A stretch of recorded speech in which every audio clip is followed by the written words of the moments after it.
Hey! Oh, turn that off.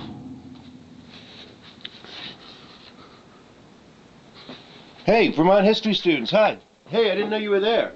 Well, you just sneak up on me like that. What are you doing? Me and my cat are sitting around making music. Good morning. And this is the video for Unit 7 of the course, and so I guess we better get it underway since you're here now.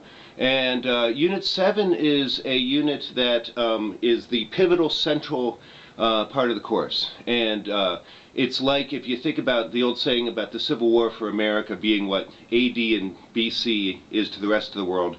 The 1890s are like the BC to AD for Vermont, because that's when summer tourism got really huge, and it massively reshapes the whole narrative about the state, and it reshapes gradually but pretty dramatically quickly as well the way that downhillers see themselves and see the state, and the way that uphillers have to behave and understand how the world works as well. Before we get to that, stop biting me. There is the assessment papers, and they're starting to roll in, and they've been great. If you have any questions about them, obviously read the assignment that's online, and then please ask me any questions you have. And as far as like deadlines go, it's like it is during a regular in-person class with me. Those of you who know, I'm pretty casual about deadlines because I like to treat students like they're grown-ups. But the thing is that you want to space out the assessment papers. So really get me one now. Now's a really good time. Don't wait till the end of the semester and then have to backtrack and write about the 1820s. So please get them into me, and then I'll give you comments really quickly right back. Okay, so that's good. Okay, so this unit, Unit 7, is composed of 2 parts only, and it was a longer outline in the past, but I cut it back just because I want to really hammer on the essential things that you need to get out of this transitional era. You think up to the 1890s, you get Vermont, and the downhillers want progress and development and modern things, and they're discouraged because Vermont's rural and backward, and that's the worst thing about Vermont, is its backwardness. And uphillers like to do things the way that their grandmothers and grandfathers did it, and they like things on a small scale, and they like the state rural and all that, and like small towns. And that makes sense. But then summer tourism kicks in big in the 1890s. Now, really the way that I understand it is through this book that I'm writing. And what happened briefly was that Alonzo Valentine, as Commissioner of Agriculture for just a 2-year period, launched a program to recruit Swedes, and he brought over about 60, and that was it. And then they discontinued the program, and everyone agreed they'd never talk about it again. But what happened was the Board of Agriculture took this list of farms that for sale that Valentine had compiled and began to publish it. And it's called a list of desirable farms at low prices in 1891, and by 1895 it's Vermont, it's fertile fields and summer homes. And that's, you know, and it had pictures of flowers all over it like that. And that's really what happened, is that the Board of Agriculture became the central repository for promoting tourism in the state. Weirdly, because no one else was willing to do it. And so then what happened was the secretary of the Board of Agriculture, a guy named Victor Speer, began to not only publicize tourism, but he began to study it as well. And in 1894 he published a study of summer travel in Vermont, and discovered that tourism was the second biggest industry in the state, next to dairying. People were like, what? It's that big? And so tourism was this huge thing, and immediately the next year, 1895, I give you 2 things that really illustrate where downhillers start to go with this, which is you promote tourism in order to build up the state and develop the state and make it more modern, and then run the risk of destroying the very thing that you're selling.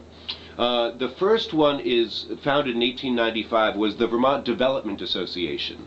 And the Vermont Development Association was this agency that was supposed to promote, to some extent, industry and manufacturing, but mostly to promote tourism. But it was called Vermont Development Association. And there is irony there, because if you develop the state too much, you'll destroy the very thing you're selling. And that's something that downhillers have to wrap their brains around, and it's not easy for them. And so all these bigwigs and state elites all join the Development Association, and they talk about the bright, shining, wonderful future that Vermont has. And things are looking up for Vermont, for downhillers. There's a sense of excitement about the state that hasn't existed in 60, 70 years. Also in 1895 was founded the Vermonter magazine by a guy named Charles Forbes from St. Albans, and the Vermonter magazine was supposed to promote the state because now we're encouraged and excited about how Vermont is cool again. And the magazine is weird because it has all these dual narratives. On one page it'll say, you know, Vermont has made enormous strides in its educational, and it has better schools than other states, and it's really going towards having modern schools, and it's wonderful. And then the next page it'll say, for those of you who've moved away, come back to Vermont and experience once again the little red schoolhouse on the hill. And it's like, well, which one do you want? Do you want the little red schoolhouse on the hill, or do you want to have modern schools? Or is it what you want is to have modern schools and then have a little red schoolhouse on the hill that is just for show and is just like a theme park? I mean, do you really want to turn Vermont into some sort of like uphill theme park? And is that more of a threat to uphill life than it used to be when you wanted them to modernize? So downhillers are confused, and the worst thing about downhillers is even when they're confused and don't know what to do, they still do stuff.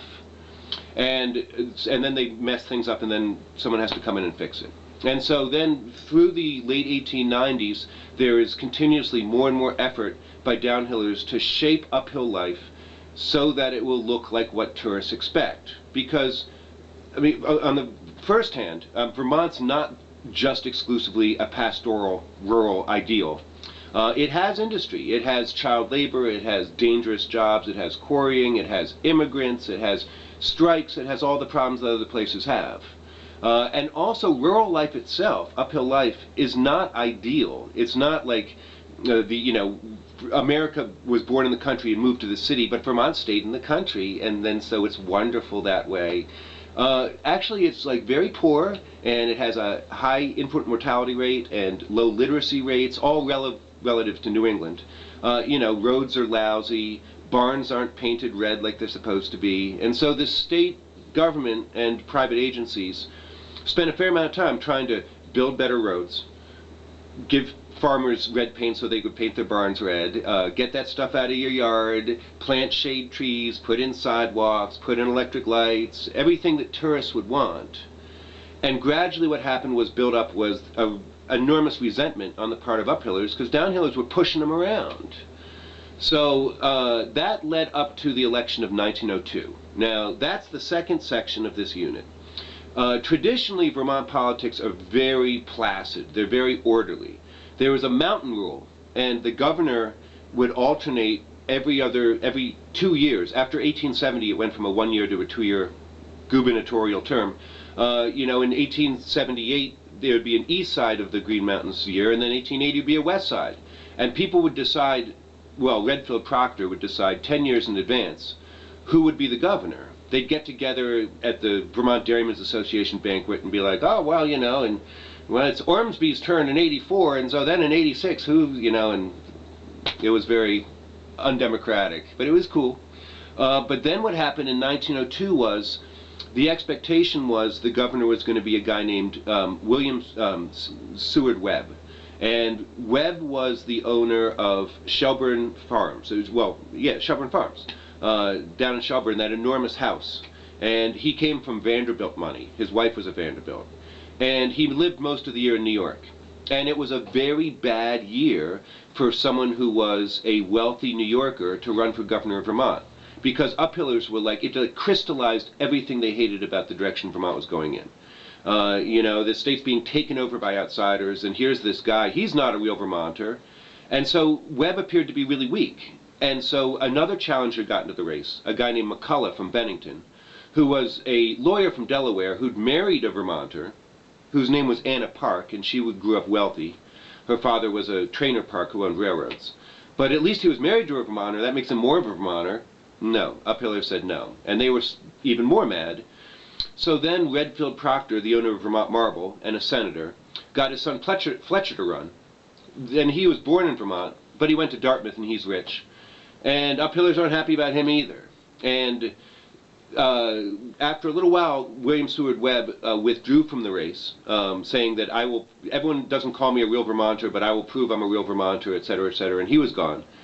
And then a new candidate got in the race whose name was Clement. And Percival Clement's family owned the Rutland Herald newspaper.